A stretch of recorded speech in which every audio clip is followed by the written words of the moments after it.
né? Então, é o primeiro nível de definição das diretrizes espaciais do plano diretor. Estabelece um referencial espacial para o uso e a ocupação do solo na cidade, em concordância com as estratégias da política urbana. Certo? Então, essas zonas, elas não são definidas aleatoriamente. Elas são definidas justamente de acordo com as características de cada lugar e de acordo com as políticas públicas que você vai querer aplicar para aquele lugar, políticas urbanas, na verdade, certo? E aí, a gente tem algumas, né, como coeficiente de aproveitamento, a taxa de ocupação, a taxa de permeabilidade, certo? O lote mínimo e área mínima, que aí, por exemplo, a área mínima você não vê no plano diretor, você vê no Código de Obras, certo? Os recuos, e aí aqui a gente tem as características, né, lá para Ponta Negra, a gente vê que é lá no nosso lote, vai ser zona adensada, certo? Aí a gente tem o coeficiente de aproveitamento. O coeficiente de aproveitamento é um parâmetro utilizado em todo o país para determinar o máximo de aproveitamento do terreno em relação à área construída. Esse coeficiente é regulamentado pelas prefeituras e é uma medida de planejamento urbano para garantir o uso adequado do espaço urbano e evita problemas como superpopulação, falta de infraestrutura e outros. Aqui em Natal, esse coeficiente ele é muito definido pelas bacias hidrográficas de cada região.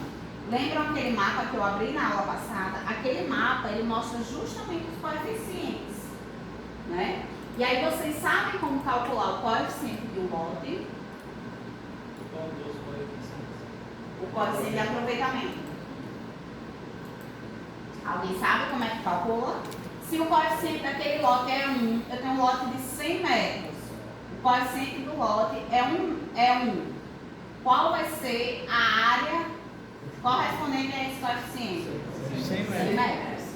Exatamente. Se é 1,2, 120 metros. Certo? Se é 5, 500 metros. Ah, professora, então quer dizer que eu posso construir 5 pavimentos, né? De 100 metros cada um. Acho que o mais difícil é saber o gabarito também, né? Tem que pesquisar os dois. Pronto, o gabarito, aí você tem outras questões que a gente vai ver agora. Mas tem também o recuo, a permeabilidade, né? Tudo isso tem que estar. Você pode construir os 500 metros, mas tem que atender as outras prescrições também, certo? Então, aqui tem mostrando, né, o cálculo, por exemplo, dos 100 metros. Então, eu posso ter um terreno com a construção 10 por 10, certo? Aqui a área construída, né? No caso, 300, aí vai ter 3 vezes aqui, certo? Então, ó, para calcular o coeficiente, você vai ter a área total construída, que vai ser igual, no caso aí, por exemplo, o coeficiente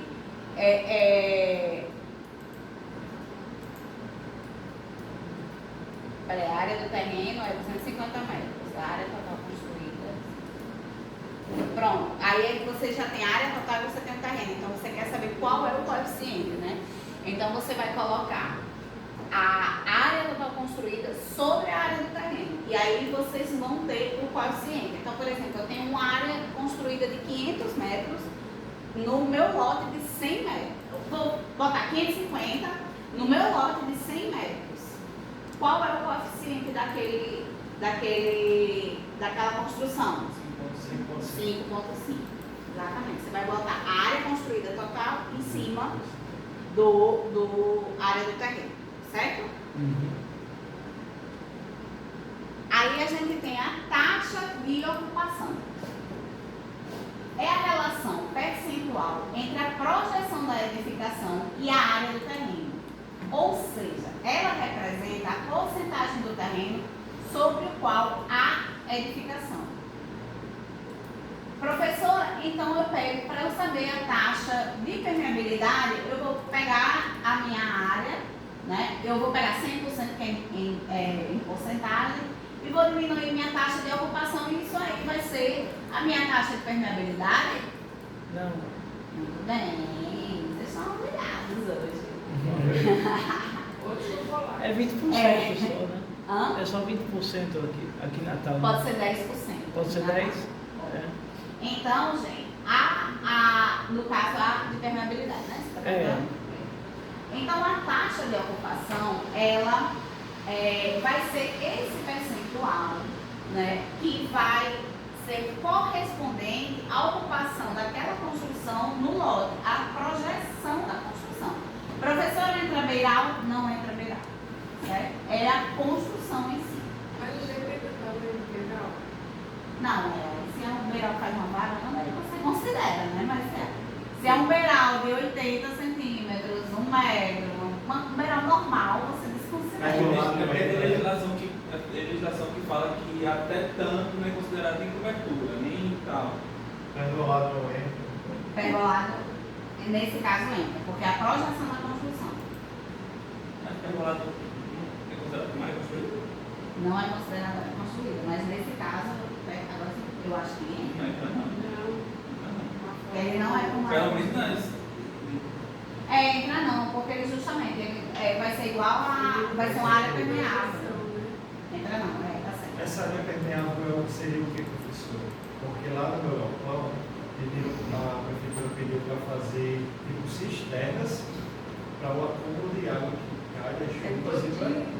Até porque é tudo impermeável. Lá é todo impermeável? Não, tem uma porcentagem disso na frente que não é porque é permeável. Mas não Eles dá pediram 10% recuo de do cinco- terreno. Eles pediram um recuo de 5 metros que vai ou brita, ou grama, ou areia.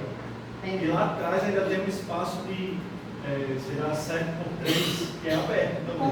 Como é a drenagem de lá? Antes os canos iam para a rua? Não, é no terreno, né? Aí a gente construiu. Sei. Aí tem uma lagoa de frente. Mas eu acho que não tem drenagem não. Não tem, como é que chama? Quando chove a água escoa no telhado e cai no terreno, assim? Não, cai dentro desses subidores que mandaram fazer. Mas antes? Não, só o terreno, não tinha construção. Ah, tá. Eles já mandaram fazer quando foi foi construída a água das chuvas de forma natural e livre de qualquer edificação ou de qualquer impermeabilização, certo? Então, você tem que ter uma área no seu lote que ela vai absorver essa água da chuva de uma forma natural. Pode ter um sumidouro para complementar, né? Mas não é algo obrigatório. São situações, vou dar um exemplo, na Ribeira a gente sempre faz. Sempre tem os projetos que eu fiz lá, todos têm. Por quê? Porque lá, quando a gente faz ensaio de infiltração, dá 1 metro. 1 metro a água começa a jorrar. E isso depende também da maré. Quando a maré está alta, aí a água fica mais alta, né? A gente percebe a água quando a maré está mais baixa, não. Aí quando vai fazer um ensaio, está mais profundo. Certo? Então, é importante você ter essa taxa diária. Professor, então quer dizer que eu não posso cobrir com nada? Pode.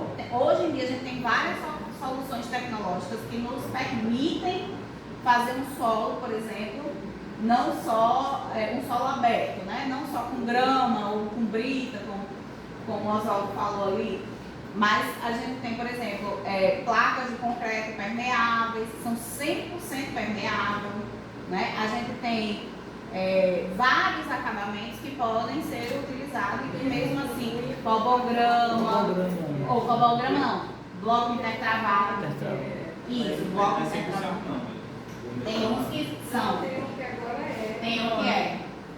Feito com. Eu já usei ele. Certo? Professora, depois eu quero saber o nome. Do cobograma Não, ou do esse. bloco intertravado. Esse. Bloco intertravado 100% permeável. Tem uns que são só 90%. Mas tem um que é 100%. O menino fez um teste, ele mostrou, ele foi lá na fábrica, mostrou pra mim, era assim, a mangueira em cima e a água embaixo, passando direto, assim, uma peneira. Era uma peneira. Para a resistência dele vai dar para público. Ele botar em área de estacionamento e caminhão. Ah, Não é isso? Vai. Eu acho achei muito corajoso. Mas Também. É porque deve ser muito poroso, né? Pra aguentar. Eu vi os fazendo lá na obra, mas assim, eles viram lá a cabeça dele lá, eles colocam. 4 vezes 100 sobre a área do lote, ok? Esse é o cálculo da taxa de permeabilidade. E é a relação, né, entre a parte permeável, que permite a infiltração da água no solo, e a área do lote, ok? E a água é bem pouquinho. Olha aí, os recursos. Sim, sim. É bem interessante quando vocês fizeram lá, pessoal. Um jeito que perdi para vocês aqui, essa arrumação que vocês fizeram. Ó, gente, esse aqui é o nosso quadro de recursos que está no nosso plano diretor. Ah, Isso aqui é o que todo mundo imagina de recursos obrigatórios, né? Que é 3 metros de frente, 1,5 laterais e 1,5 fundo. É assim? Vocês conheciam? Mas, na verdade, quando a gente vai ler esse quadro, a gente vai ver isso aqui. Acho que em todo o Brasil, acho que essa regra é padrão, é Para padrão. quase todo mundo. né? Ó, quando a gente vai ler, a forma correta de aplicar aquilo ali é que no térreo, o único canto que é obrigatório é o recuo frontal. Certo? Professora, então quer dizer que eu não posso recuar o resto? Pode e deve. Mas em situações atípicas, certo? Às vezes você tem um lote muito estreito, né? Às vezes você tem uma necessidade de colar algumas dessas laterais. E aí você pode fazer dessa forma. Então, para o primeiro pavimento, os recuos obrigatórios é apenas na frente. Para o segundo pavimento, o recuo obrigatório vai ser frontal e uma das laterais, o fundo você pode colar. Para a partir do terceiro pavimento em diante, né, vai ser as 2 laterais e o fundo. Aí aqui sim a gente aplica aquela situação que todo mundo imaginava. Dos E aí para 10%. cima É 10%? vai ser H sobre 10. Sobre 10, né? Isso. Tá. Que é 10% da altura. Ai, quando ele não volta. Toda Do- vida. É 10% da altura do pé esquerdo, né? Isso, 10% da altura do pé esquerdo. Ó, e aí para cima vai ser H sobre 10. Só que o nosso novo plano diretor, ele trouxe um outro dispositivo que ele limita isso aqui em 7 metros. Ou é 7 ou é 7,5. Mas ele limita. Tipo, o recuo máximo obrigatório é 7 metros. Certo? Ou é 7 ou é 7,5. Tá. Então, você pode fazer um arranha-céu que você só vai ter a obrigação de recuar os benditos 7 metros. Certo? Imagina aí, em Nova York. Os prédios coladinhos ali. 14 metros de um arranha-céu para outro não é nada. Do limite do lote. Do limite do lote. Tá? E aí o gabarito, né, tem por objetivo controlar a volumetria das edificações e evitar interferências negativas no entorno e paisagem urbana, bem como regra de adensamento, ok? Então o gabarito, muitas vezes ele é um limitador, você tem um coeficiente que você pode usar, mas se você tem um limite de gabarito, você às vezes não consegue usar aquele coeficiente completo, certo? E aí em alguns locais, em algumas cidades, na nossa cidade, por exemplo, você tem a história da transferência de potencial construtivo. Isso é algo que pode ser aplicado, certo? Você já viu ser usado isso aqui? A gente tentou usar num cliente, mas na época não estava usando. Aí hoje, nesse atual, o novo plano diretor, não. Eu não usei. Eu não conheço ninguém que fez aqui. Quem fez? Não, teve um cliente meu que usou. Que eu sei que ele tinha uma quantidade X que ele já usou. Isso aqui não é lento, entendeu? E o novo plano diretor, eu acho que já vem mais detalhado em relação a isso. Gente, e aí em relação à questão do conforto ambiental, né? Lembrando que a gente está na zona de proteção ou na zona bioclimática 8, né? E aí a gente tem, é uma zona que é muito fácil você fazer uma construção confortável, né? Então você precisa proteger